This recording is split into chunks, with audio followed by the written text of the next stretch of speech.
በፍጹም ይሄን ቪዲዮ አይታችሁ ሳትቀየሩ ላለማለፍ ሞክሩ። ሰላም፣ ከክርስቶስ ኢየሱስ ውጪ ሕይወት የሌለው ወንድማችሁ ናቲ ነኝ።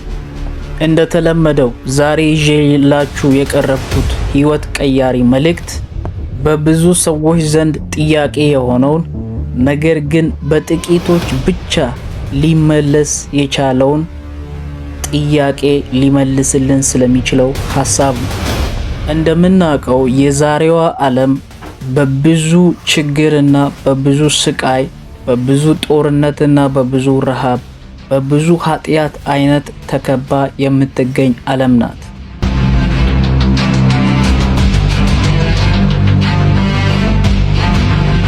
ስለዚህ ዛሬ የምናወራው ከሌሎች በላይ ልቆ የመገኘት የትዕቢት ኃጢአትን፣ ያለ ቅድስና የመደሰትን ስጋዊ ምኞትን፣ እንዲሁም ከሌሎች በልጦ ለመታየት የሚደረግ የስስት ድርጊቶችን፣ እንዲሁም በቀልን ለመመለስ የሚደረጉ ቁጣዎችን፣ ከዛም አልፎ ቅናቶችን፣ የተለያዩ ሱሶችን፣ ወሲባዊ ምስሎችንና ወሲባዊ ፍልሞችን፣ አልኮሎችን፣ እጾችን፣ የተለያዩ ቁማሮችን፣ እንዲሁም ገንዘብ መውደድን፣ ራስን ብቻ ማሰብን ወይም ሰልፍ ሴንተርድ የሆነ ህይወት መኖርን፣ እንዲሁም እግዚአብሔርን ካለማመን የተነሳ የሚመጡ ፍርሃቶችን፣ ጭንቀቶችን፣ ፍቅር ከማጣት የተነሳ የሚመጡ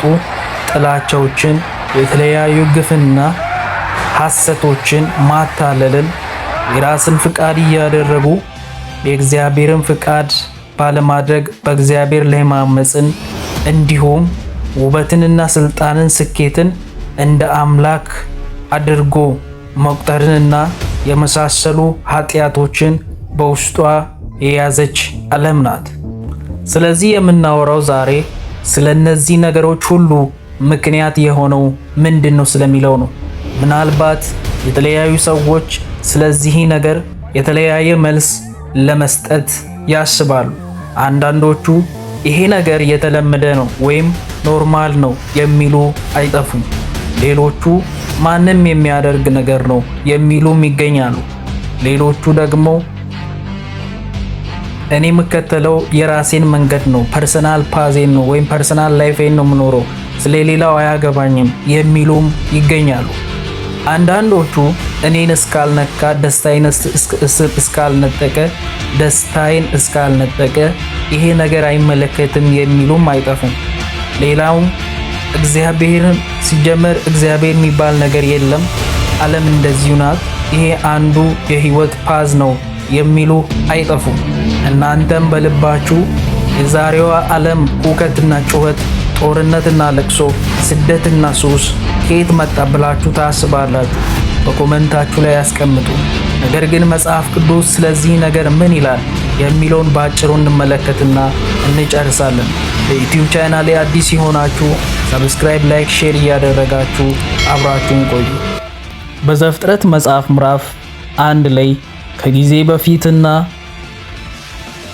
ከቦታ በፊት ከፍጥረት በፊትና ከሰው ልጅ በፊት የነበረው እግዚአብሔር ምንም ከሌለበት ነገር አሁን የሚታየውን ነገር በቃሉ ከፈጠረ በኋላ በመልኩና በአምሳሉ የሰውን ልጅ ፈጥሮ መልካም በሆነው ገነት ላይ መልካም በሆነው ቦታ ላይ መልካም አድርጎ የሰውን ልጅ ፈጥሯል። የሰው ልጅ በተፈጠረ ጊዜ ሞት የማያቅ፣ በሽታ የማያቅ፣ ህመም የማያቅ፣ ስቃይ የማያቅ፣ መገዳደልን የማያቅ፣ ድካምን የማያቅ፣ ለቅሶ የማያቅ፣ ስደት የማያቅ፣ ጭንቀት የማያቅ፣ ነገር ግን ከእግዚአብሔር ጋር የሚኖር ደስተኛ ህይወት የሚኖር የፍቅር ህይወት የሚኖር አምላኩን የሚያቅ ከእግዚአብሔር ጋር ህብረት ያለው ክቡር ፍጥረት የእግዚአብሔር ምሳሌ ነበር። ከምንም ነገር ባለፈና በበለጠ ከፈጠረው ከአምላኩ ጋር ቅርብ የሆነ የአባትና የልጅ አይነት ይመስል አይነት ግንኙነት የነበረ ክቡር የሆነ መንፈሳዊ ፍጡር ነበር የሰው ልጅ። እንዲሁም ዓለም እንደ ዛሬዋ በለቅሶና በጩኸት በጦርነትና በሐዘን የተሞላች ሳይሆን በብዙ ክብርና በብዙ ሰላም እረፍት የተሞላች የፈጣሪ መልካም የእጁ ሥራ ነበረች። እግዚአብሔር ይህን ሁሉ መልካም ነገር ካደረገ በኋላ የሰው ልጅ በራሱ ፍቃድና በራሱ ምርጫ ለእግዚአብሔር ለአምላኩ እንዲገዛ ስለፈለገ እግዚአብሔር አምላክ ትእዛዝን ሰጠ። ትእዛዙም አዳምና ሔዋን በኤደን ገነት ውስጥ ከሚገኘው ከየትኛውም ዛፍ እንዲበሉ እንዲመገቡ ለራሳቸው እንዲጠቀሙ፣ ነገር ግን ክፉና መልካሙን ለይቶ እንዲያውቁ ከሚያደርገው ዛፍ እንዳይበሉ እግዚአብሔር አምላክ አስጠንቅቋቸው ነበር። ነገር ግን እግዚአብሔር ከፈጠራቸው ከሔዋን ፍጥረታቶች ሁሉ በተንኮል የተሞላው እና የሰይጣን ምሳሌ የሆነው እባብ ማለትም በእባብ መልክ የተገለጠው የቀድሞ የወደቀው መልአክ ቀድሞ እሱ በሰማይ ሊያሳካና ሊያደርግ አስቦ ያልተሳካለትን ሐሳብ በሰማይ በእግዚአብሔር ዙፋን ሊቀመጥ ፈልጎ ስላልሆነለት ከሰማይ የወደቀውን ሐሳቡን ይዞ መጥቶ በምድር በሰው ልጅ ውስጥ አስገባ። ሰይጣኑም እንደዚህ ለሔዋን አላት፣ እግዚአብሔር አምላክ ከዚህ ፍሬ እንዳትበሉ የወደደው እንደሱ እንደምትመስሉ እንደሱ እንደምታክሉ የሱ ክብር ያህል የሱም ያክል ዕውቀት እንደሚኖራችሁ ስለሚያውቅ ነው ብሎ ከእግዚአብሔር ጋር የመፎካከርንና ራሳቸውን ችሎ የመገዛት አቅም እንዳላቸው የሚያሳይ መልእክት ለሔዋን አቀበላት። ሔዋንም የአምላክ እግዚአብሔርን ትእዛዝና ቃል ጥሳ የራሷን ፍላጎት በሰይጣን ግፊት ከፈጸመች በኋላ ለባሏም እንዲሁ እንድታደርግ አደረገች። ከዛም በኋላ ይሄን ሕግ ከጣሱ በኋላ ከዚህ በፊት በዓለም ታሪክ ታይቶ የማይታወቀው አለመታዘዝ፣ ከእግዚአብሔር መለየት፣ ማፈር፣ ፍርሃት፣ እርስ በርስ መወንጀል፣ ሞት፣ ስቃይ እንዲሁም ጭንቀት፣ መገዳደል፣ በተለያየ በእግዚአብሔር ፍርድ ውስጥ መውደቅ፣ ከሁሉም ያለፈ ደግሞ ከእግዚአብሔር መራቅ የሚባለው ነገር ወደ ዓለም ገባ። ስለዚህ የዛሬው ጭንቀት፣ የዛሬው ሞት፣ የዛሬው ኃጢአት፣ የዛሬው ሱስ ዛሬ በሰዎችን በተለያየ ሰንሰለት ውስጥ አስሮ ያለው የኃጢአት አይነት አለመታዘዝ በአንዱ በአዳም አለመታዘዝ የተነሳ ወደ ዓለም ገባ። በሮሜ መልእክት ምዕራፍ 5 ከቁጥር 12 እንደሚናገረው በአንዱ አዳም ባለመታዘዙ ምክንያት የተነሳ ሞት፣ ኃጢአት፣ ስቃይ፣ ሲኦል እንዲሁም ጥፋት ወደ ዓለም ገባ። ሰውም የእግዚአብሔር ክብር ጎደለው። ሰውም ከእግዚአብሔር ሐሳብ ወጣ። ከሁሉ ያለፈ ከፈጣሪ ጋር የነበረውን ግንኙነት ሪሌሽን ህብረት አጣ። እግዚአብሔር የፈጠረበት ዋና ዓላማውና እቅዱ የሰው ልጅ ከእግዚአብሔር ጋር እንዲኖር ቀኑ ሌሊቱ ማታው ፍቃዱ፣ ስሜቱ፣ ዕውቀቱ በእግዚአብሔር ፍቃድ ስር ውስጥ እንዲሆን ቢሆን እንኳን የሰው ልጅ ባለመታዘዝ የተነሳ ከእግዚአብሔር ክብርና ከእግዚአብሔር ፍቃድ የራቀ ሆነ። ስለዚህ ዛሬ የምናየው የኃጢአት ውጤት የሆኑ የተለያዩ ምኞቶች፣ ቁጣዎች፣ ቅናቶች፣ ሱሶች፣ ገንዘብን መውደድ፣ ራስን ብቻ ማሰብ፣ ፍርሃት፣ ጭንቀት፣ ጥላቻ እነዚህ የመሳሰሉ በሙሉ የኃጢአት ውጤትና ኃጢአት የሆኑ ከእግዚአብሔር ከራቀው ከመጀመሪያው ከሰው ልጅ የተነሳ ወደ ሰው ልጅ የገቡ የኃጢአት ውጤቶች ናቸው።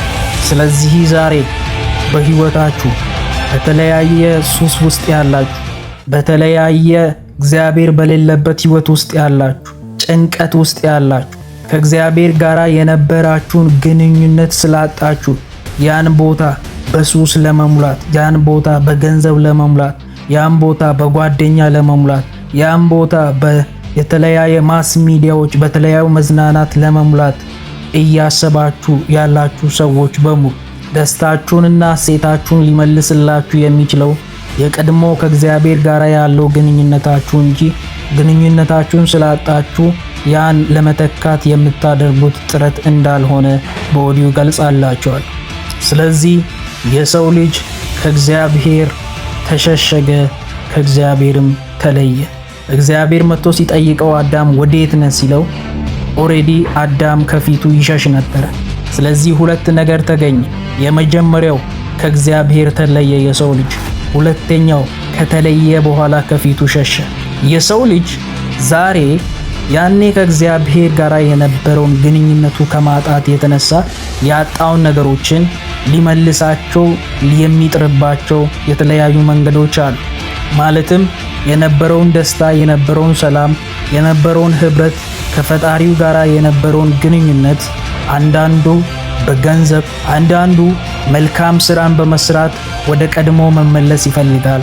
አንዳንዱ ራስን አንዳንዱ የነበረውን ደስታ በተለያየ መዝናኛ ቦታዎች በማሳለፍ አንዳንዱ የነበረውን በግንኙነቱ ውስጥ የነበረውን ደስታ በውበትና በአካላዊ እንክብካቤ ለመመለስ ሲል ራሱን ይንከባከባል። ሌላኛው በፖለቲካ የሰውን ስርዓት ይከተላል። ሌላኛው ደግሞ በተለያየ ሃይማኖት ውስጥ የተለያየ አምልኮትን የተለያየ መንፈሳዊ የሆኑ ግን እግዚአብሔራዊ ያልሆኑ መንገድን በመከተል ወደ ቀድሞ ቤቱ ለመመለስ ይሞክራል። በዓለማችን ላይ የሚገኙ ከ3000 በላይ የሆኑ ሃይማኖቶች ሁሉ ወደ ቀድሞ መንገዳቸው ለመመለስ የሚደረጉ መንፈሳዊ የስህተት ጥረቶች ናቸው።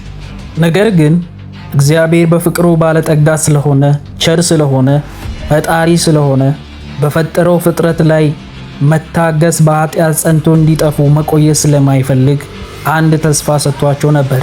ዘፍጥረት መጽሐፍ ምዕራፍ 3 ከቁጥር 15 እግዚአብሔር ሲናገር የሴቲቱም ዘር የእባቡን ራስ ይቀጠቅጣል አለ።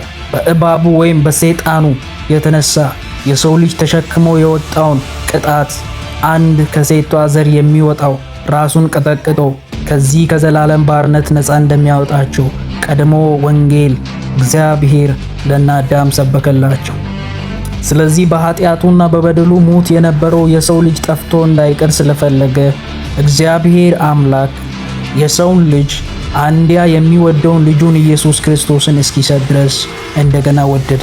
ዮሐንስ ተጣልቶ የነበረውም ይህ ከእግዚአብሔር ርቆ የነበረው ያለ ተስፋ የነበረው ሕዝብ ከእግዚአብሔር ጋር በክርስቶስ መታረቁንለት በኤፌሶን 2:13 እንደተገለጸው እሱ ብቻ ሳይሆን በክርስቶስ ኢየሱስ ለሚያምኑት እግዚአብሔር ዳግም አዲስ ሰማይ አዲስ ምድር እንዳዘጋጀ፣ ሞትና ሲኦል ጥፋትና ለቅሶ ለዘላለም እንደሚጠፋ በራእይ 21:4 ላይ እግዚአብሔር የማይጠፋውን የዘላለምን ተስፋ ሰጣቸው።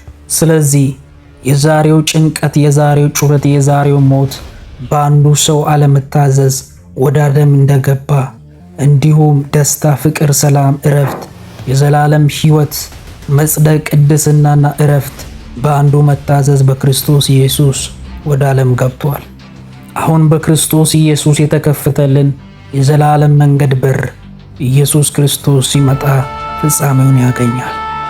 መልካሙን ሁሉ እየተመኘሁላችሁ በክርስቶስ ኢየሱስ ያላመናችሁ የዘላለም ሕይወት ማግኘት እንዲሆንላችሁ በክርስቶስ ኢየሱስ እንድታምኑ የኃጢአት ስርየት እንዲሆንላችሁና ወደ እግዚአብሔር እንድትመለሱ ከእግዚአብሔር ጋር የማይቋረጥ ዘላለማዊ አባትና የልጅ ፌሎሺፕ እንድታደርጉ እያሳሰቡ እኔ በዚሁ እሰናበታለሁ። የእግዚአብሔር ፍቅር፣ የክርስቶስ ጸጋ፣ የመንፈስ ቅዱስ ኅብረት ከሁላችሁ ጋር ይሁን። አሜን። ብዙ ሰዎች ሰብስክራይብ እና ላይክ ሼር እያደረጋችሁ ማድረሳችሁን እንዳታቆሙ። ኮመንት ላይ የራሳችሁን ሐሳብ አስቀምጡ። መልካም ጊዜ